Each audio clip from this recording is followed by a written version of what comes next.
자, 이제 프리젠테이션을 시작합니다. 안녕하세요. 오늘은 대규모 언어 모델 LLM 이야기를 해보겠습니다. LLM이 기업과 공공기관의 업무를 어떻게 바꾸고 있는지 살펴봅니다. 개념부터 시작해서 실제 적용, 그리고 도입할 때 조심할 점까지 짚어보겠습니다. 그럼 함께 살펴보시죠. 먼저 오늘 이야기할 순서를 간단히 짚어보겠습니다. 앞부분은 개념과 원리를 다룹니다. 중반에는 실제 운영과 업무 적용을 봅니다. 뒷부분에서는 위험성과 도입 지원을 다룹니다.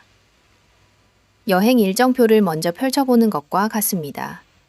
자세한 목차는 화면을 참고해 주십시오. 그럼 첫 이야기부터 시작하겠습니다. 생성형 AI가 지금 어디까지 왔는지부터 보겠습니다. 크게 4단계로 나눠보시면 이해가 쉽습니다.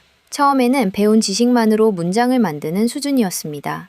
여기에 라그가 붙으면서 배우지 않은 자료도 찾아보게 됐습니다. 도구까지 쓸 수 있게 되면 에이전트가 됩니다. 그리고 여럿이 협력하면 에이전틱 AI가 됩니다. 신입사원이 자기 지식만 쓰다가 자료실을 뒤지고 결국 전화까지 돌리는 셈입니다. 단계가 올라갈수록 할 수 있는 일이 달라집니다. 그렇다면 LLM이 한 번에 볼 수 있는 범위는 어디까지일까요? LLM이 한 번에 볼 수 있는 범위에는 이름이 있습니다. 바로 컨텍스트 윈도우입니다. 이 안에는 사용자가 던진 질문, 외부에서 넣어준 참고자료, 모델이 내놓을 답변이 있습니다. 이 3가지가 모두 이 창 안에 들어와야 합니다. 책상 넓이와 같습니다. 책상 밖에 둔 서류는 아무리 중요해도 눈에 들어오지 않습니다. GPT-4오는 12만 8천 토큰 수준입니다. 클로드 3.5는 20만 토큰 수준입니다. 창 크기가 곧 한 번에 다룰 수 있는 분량입니다. 이제 공공기관에서 이 구조를 어떻게 쓰는지 보겠습니다. 이 구조가 실제로 어떻게 쓰이는지 예시를 하나 들어보겠습니다.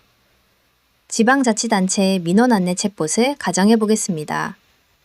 먼저 조례와 안내문서, 누리집 자료를 미리 벡터로 만들어 둡니다. 주민이 질문을 하면 게이트웨이가 어떤 모델을 보낼지 정합니다. 일반 안내는 공개 모델로, 개인정보가 섞인 질문은 자체 모델로 보냅니다. 안내 데스크 한 곳이 담당 부서를 대신 안내해 주는 것과 비슷합니다. 오른쪽 MCP가 실제 업무 시스템과 이어지는 지점입니다. 이 구조를 조금 더 자세히 뜯어보겠습니다. 라그는 사실 2개의 파이프라인입니다. 위쪽은 문서를 미리 잘라 벡터로 저장해두는 준비 작업입니다. 아래쪽은 질문이 들어왔을 때만 도는 실행 경로입니다. 도서관에 비유해 보겠습니다. 책을 미리 분류해 꽂아두는 일과 손님이 책을 찾는 일이 따로 있습니다. 둘을 떼어놓으면 문서가 늘어도 응답 속도가 유지됩니다. 이제 에이전트 전체 구조를 층으로 정리해 보겠습니다. 에이전트 구조는 5개 층으로 정리됩니다. 위에서부터 사용자 접점, 모델, 에이전트가 있습니다. 그 아래에 도구와 MCP, 그리고 데이터가 놓입니다. 흔히 모델만 붙이면 될 것처럼 생각하십니다. 그런데 실제로 일을 하게 만드는 건 4번째 도구층입니다. 머리가 좋아도 손발이 없으면 일이 되지 않는 것과 같습니다. 그럼 실제로 만들어 보면 어떤 문제가 생길까요? 실제로 구축해 보면 여기서 문제가 생깁니다. 기업 데이터가 이미 여러 곳에 흩어져 있기 때문입니다. 먼저 어떤 데이터가 있는지 찾기 어렵습니다. 접근하려면 비용이 들고 품질도 보장하기 어렵습니다. 권한 체계까지 제각각입니다. 이 4가지가 하나씩 오지 않고 한꺼번에 옵니다.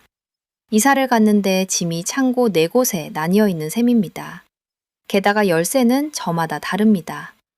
이 문제가 왜 시간이 갈수록 커지는지 보겠습니다. 데이터 소스마다 접근 도구를 따로 만들면 어떻게 될까요? 소스가 하나 늘 때마다 연결도 하나씩 늘어납니다. 소스가 9개면 연결도 9개가 됩니다. 에이전트가 그 결과를 일일이 합쳐야 하니 실행 시간도 길어집니다. 집집마다 다른 열쇠를 들고 다니는 것과 같습니다. 열쇠 꾸러미만 점점 무거워집니다. 중앙에서 통제할 지점도 없습니다. 그럼 해결 방향을 정리해 보겠습니다. 해결 방향을 왼쪽과 오른쪽으로 나눠 정리했습니다. 왼쪽이 지금까지 본 개별 접근 방식입니다. 오른쪽은 데이터 액세스 레이어를 하나 두는 방식입니다. 접근 지점이 한 곳으로 모이면 구현 비용이 줄어듭니다. 그리고 그 지점에서 권한과 감사를 한 번에 걸 수 있습니다. 건물 출입구를 하나로 모으고 거기에 경비실을 두는 것과 같습니다. 소스가 늘어도 만들 것은 그대로입니다. 그럼 통합할 때 무엇을 확인해야 할까요? 통합할 때 확인할 것은 5가지입니다. 먼저 다양한 소스와 연결되는지 봅니다. 다음으로 어디에 무슨 데이터가 있는지 파악되는지 봅니다. 표뿐 아니라 그래프와 벡터까지 다루는지도 확인합니다. 중앙에서 통제되는지도 봅니다. 마지막으로 구화가 몰려도 견디는지 봅니다. 이 5가지 가운데 하나라도 빠지면 통합했다고 보기 어렵습니다.